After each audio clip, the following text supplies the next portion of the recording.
Welcome back to my course Industrial Biotechnology. That in the last lecture I tried to discuss about the hepatitis B production. I told you that hepatitis B is kind of protein that and it is kind of hepatitis is kind of vaccine that against in the hepatitis B virus. So today I want to discuss another very important biochemical products, and these products is considered as a high value low volume products, and this example is the insulin is greatly used particularly against the diabetes patient. As the time passes on, that we find that lot of diabetes patient, number of diabetes patient has been increases, and then we in India we have a vastly populated country, and we have been suffering a lot on the diabetes, and this is somewhat the doctors sometimes say this is hereditary this is comes in our system, and due to sometimes due to our overtension and in the day-to-day life, and this comes to our system. So this is greatly affect our health system. So due to the invention of this insulin, now it is possible to control the blood level, because which is very much required for this our survival. So I want to discuss how this insulin production takes place. So similar to hepatitis B, insulin also is kind of protein, and this also produced through the recombinant DNA technology. So this only the difference is that it is a two layer. I shall discuss that protein of it is not one chain, it is a double chain, that two layer that is connected with the sulfide bond, and this is how we produce in our through our biochemical processes. So first is that the insulin is considered as a hormone made by the pancreas. Pancreas, if you look at the pancreas, it it located at the lower part of our stomach, because this is where the pancreas is located, and it allows your body to use the sugar, that is the glucose, from the carbohydrate in the food that you eat for energy and store of glucose for future use. So this has a tremendous effect on the severe different the important effect on our body. Insulin helps to give the blood sugar level for getting from getting too high. What if it is the blood sugar level too high, we call it hyperglycemia, or too low we call hypoglycemia. Hyper and hypo. Hypo stands for low sugar level, and hyper stands for that high sugar level.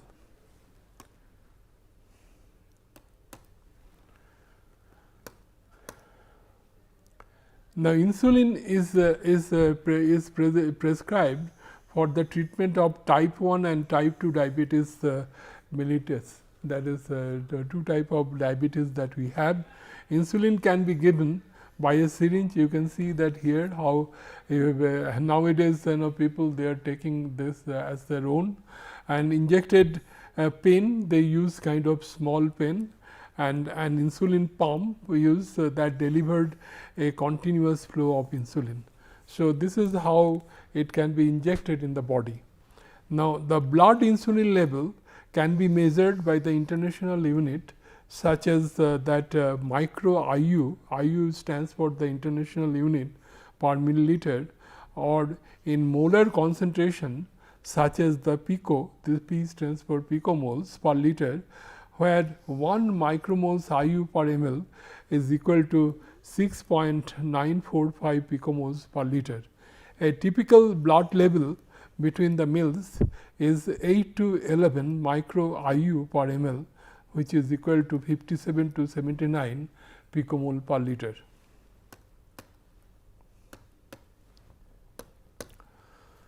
Now let us talk about the history of the insulin, how it has developed.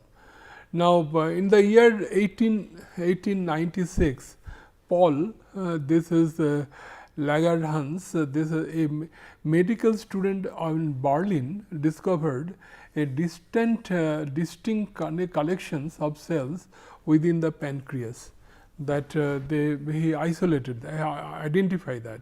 Then Oskar Minkowski and Joseph von Mering removed the dog's pancreas to study the effect on digestion. Flies are found to be the feeding of the dog's urine, which is shown to contain sugar. In 1901, Eugenie this OP discovered that islet of Langerhans produced the insulin, that the destruction of these cells resulted diabetes. The Benting and Best that improves their technique for the production of insulin, and Eli Lilly, this has become the first who produced the insulin industrially. Now, insulin is sequenced by the British biochemist Frederick Sanger in the year 1955, and is the first protein to be fully sequenced. And insulin becomes the first human protein to be chemically synthesized in 1963. So, this is the insulin is secreted in our body, in the pancreas is secreted, and if it does not secreted, when you suppose we take some sugar type of product, and if sugar we take, and if insulin secretion is not there, the degradation of the sugar will be affected. So, that is why that insulin dose is very much important. Insulin that concentration in the bloodstream plays very important role.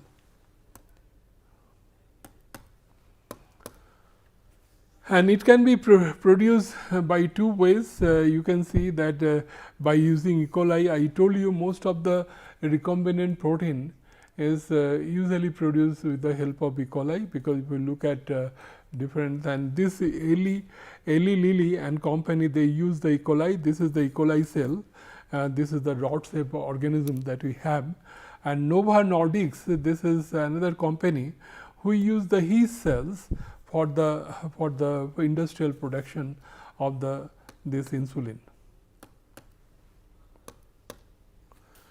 Now, insulin production process using E. coli, how it is taking place, that this is the human cells, and we identify the gene which is responsible for the insulin production, and this is the bacterial cells, am I right? And we take out the plasmid, and this plasmid, this is the gene that we have, we insert into the plasmid, and then we insert into the bacteria E. coli, then grow in culture. This is in the plate we grow, then we grow in the fermentation media. Then after growing, we can extract the insulin from this fermentation broth.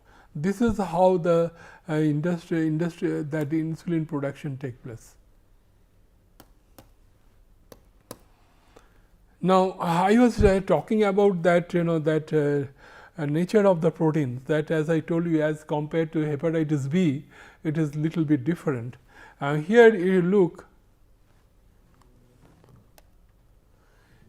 here if you find that human insulin is made of 51 amino acids arranged in 2 polypeptide chain. I told you that is a 2 polypeptide, this is chain A and this is chain B, and they are connected with the help of sulfide bond.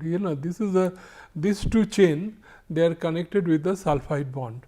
The chain 1 having 21 amino acids and chain B having 30 amino acids. So, this is how this is the chain 1 and this is the chain B. The 2 polypeptide chains are interconnected by disulfide, 2 disulfide bridge, what we call SS linkage. That this is how this 2 polypeptide chain, they are linked with each other. This is how it is the formation is there.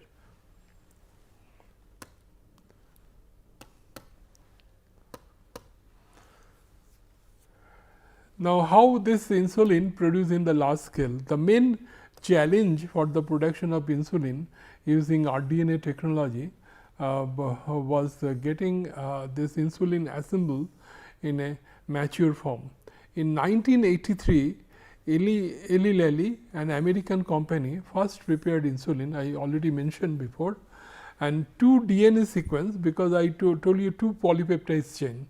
The 2 polypeptide chain, we require 2 DNA sequence corresponding to A and B chain were introduced in a plasmids of Escherichia coli to produce the insulin chain. This is how, because since we have two polypeptide chains, so at of different length we use the 2 DNA sequence, and the separately produced chains are extracted and combined by creating disulfide bond to form the human insulin. They are producing separately and then they combine together to get the human insulin. Now, step 1, because there are several steps involved in the insulin production process. Step 1 is to start the production. 2 genes for producing A and B chains are needed, because I have already mentioned the 2 chains is there. So, 2 genes are required. One genes produce chain 1 and another gene produce chain 2 B.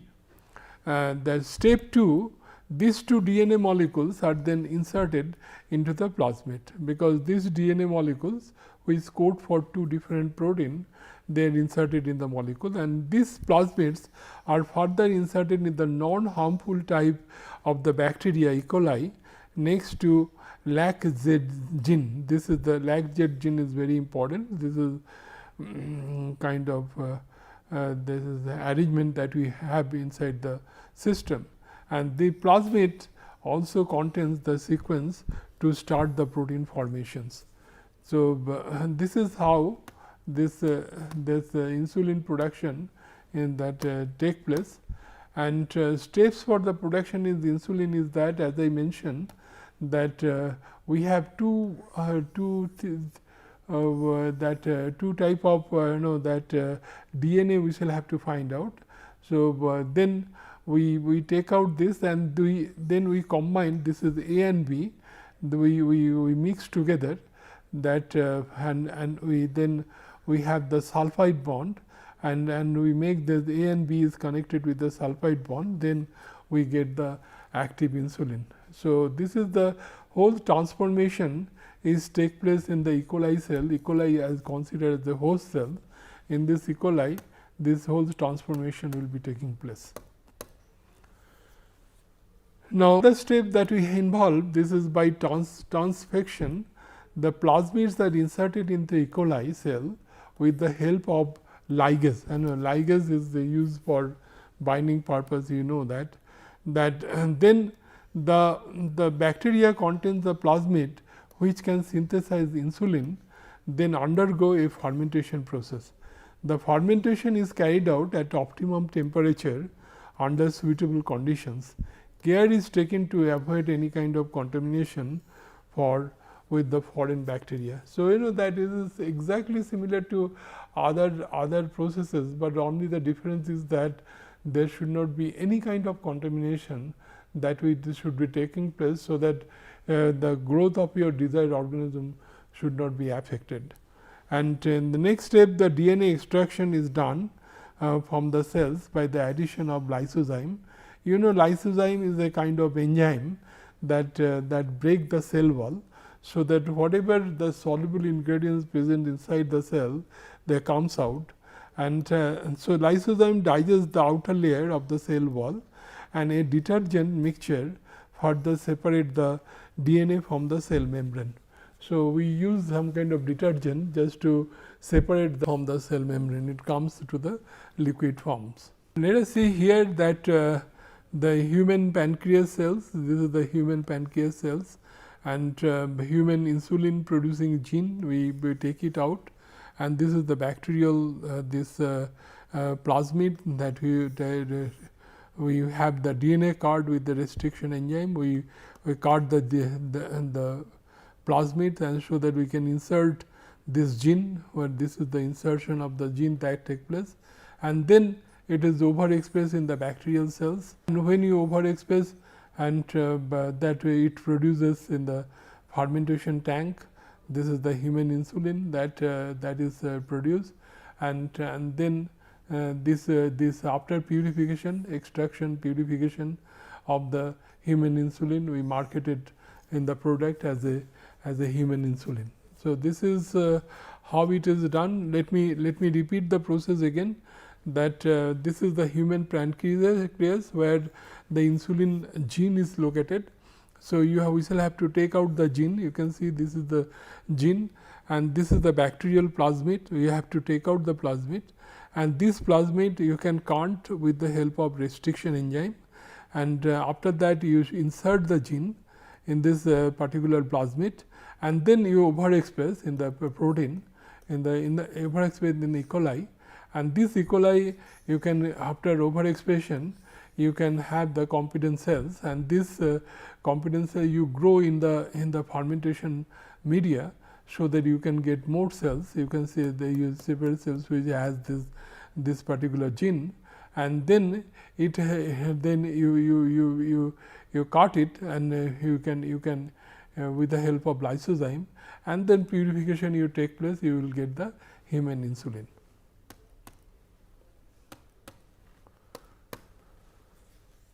And this is the this is kind of production process that we have, insulin production in Kalundborg in Denmark.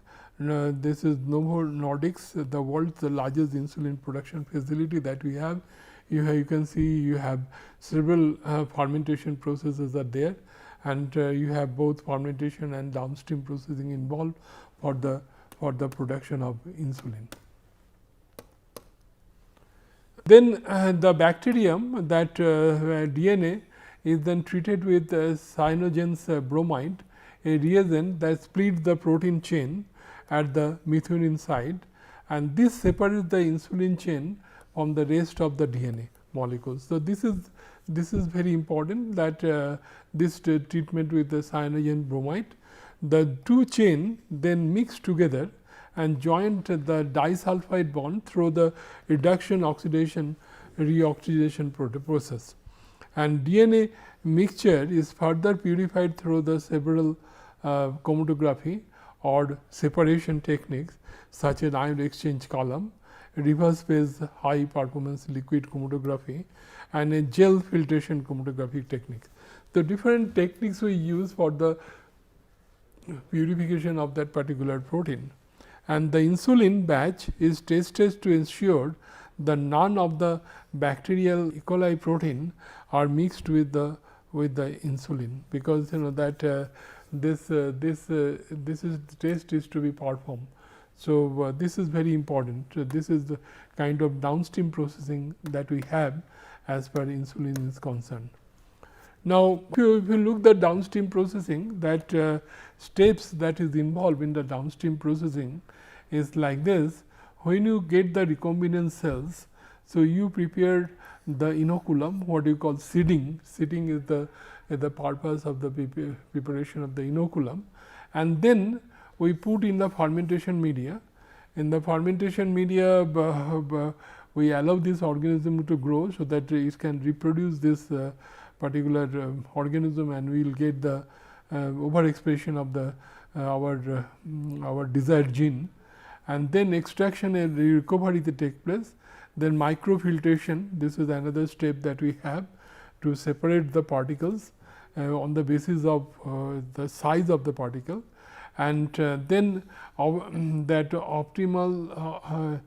optional that pre-purification by chromatography and TFF, then enzymatic and chemical modification that is take place, and then LPLC or RP reverse phase, that HPLC, that also taking place for the purification of that insulin, and then finally we do the crystallization and formulation.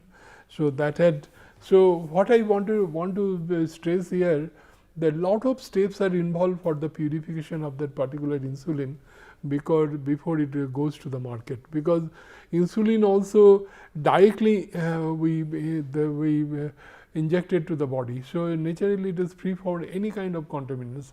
So, we take the 100% precautionary measure that the product free from any kind of contaminants.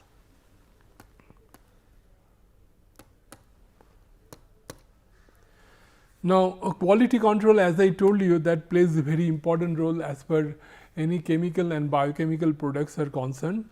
The structure and purity of the insulin batches are tested. So, we mark every batches, that batch number and other things. So, we always test on the basis of the batches, and high performance liquid chromatography is used to determine if there is any impurities in insulin. So, we know that high performance in liquid chromatography is very sensitive instrument. If little contamination is there, it can be easily detected. Now, we know that two type of chromatography technique largely used. One is called gas chromatography, another is the liquid chromatography. Now, in the gas chromatography, we consider the gas as mobile phase as a carrier, and in the liquid chromatography we consider the liquid as a carrier. So, when we inject the sample, your liquid that acts as a element, it takes the material through this column and the separation take place.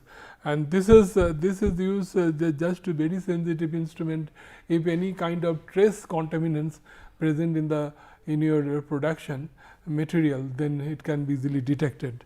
Other separation technique such as X-ray crystallography, gel filtration and amino acid sequencing are also performed. So, these are the different analytical tools that is available just to find out the characteristics of the molecules and try to find out that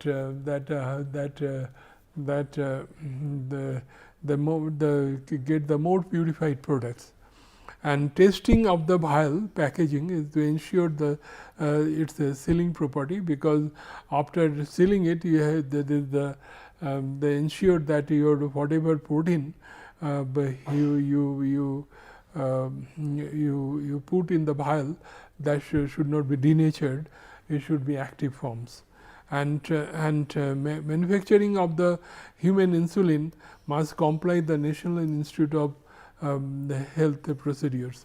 So, this is the lot of as I told you, this since it is used in the medicinal purpose, lot of precautionary measured has been taken place. I have already talked about the penicillin manufacturing process.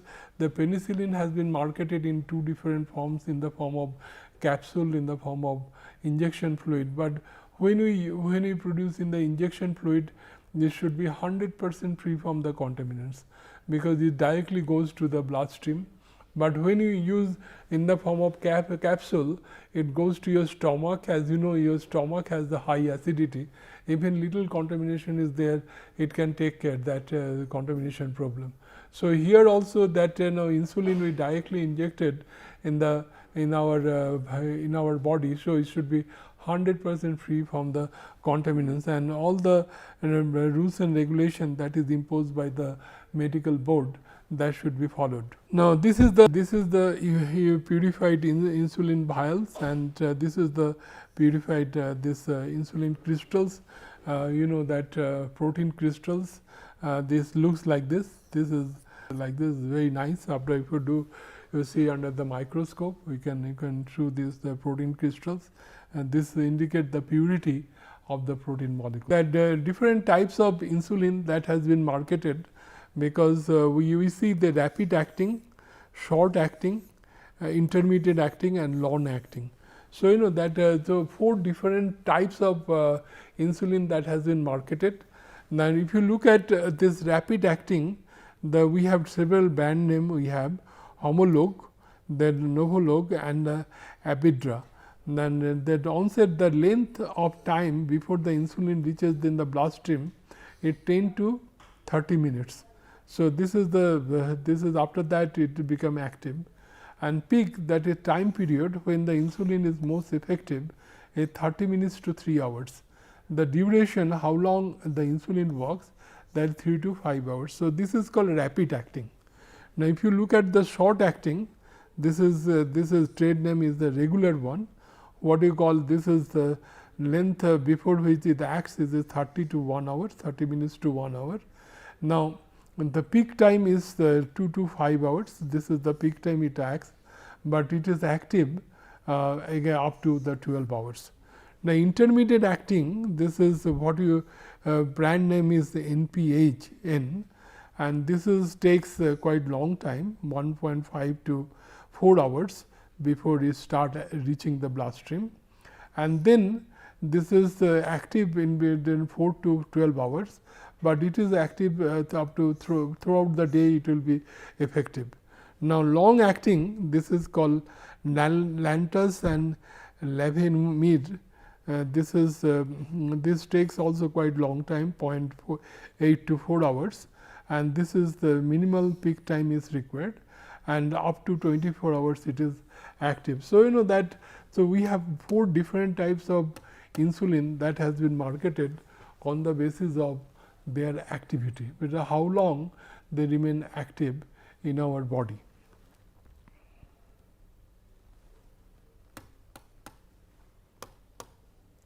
So, these are the different sources. You can go through this. You can find out more information about the insulin, so that you can get you can enrich your knowledge. So, so in conclusion, what I want to tell you that similar to hepatitis B, insulin also kind of protein, but it is a little bit different in nature. It is the 2 different polymeric molecules. They link together with the help of disulfide bond, and so we require 2 different DNA molecules for these 2 different polymeric unit, that polypeptide chain, and then we overexpress that, and then we bind together to get the human insulin. And the E. coli, this is used, E. coli and both yeast cells can be used, both can be used for the production of human insulin. And here also we have seen the purification steps are quite stringent as compared to hepatitis B production, since it is a medicinal product, and the medicinal product which is directly injected to the bloodstream. So, this should be 100% free from the contaminants. So, purification is very stringent as per downstream processing is concerned. Thank you very much.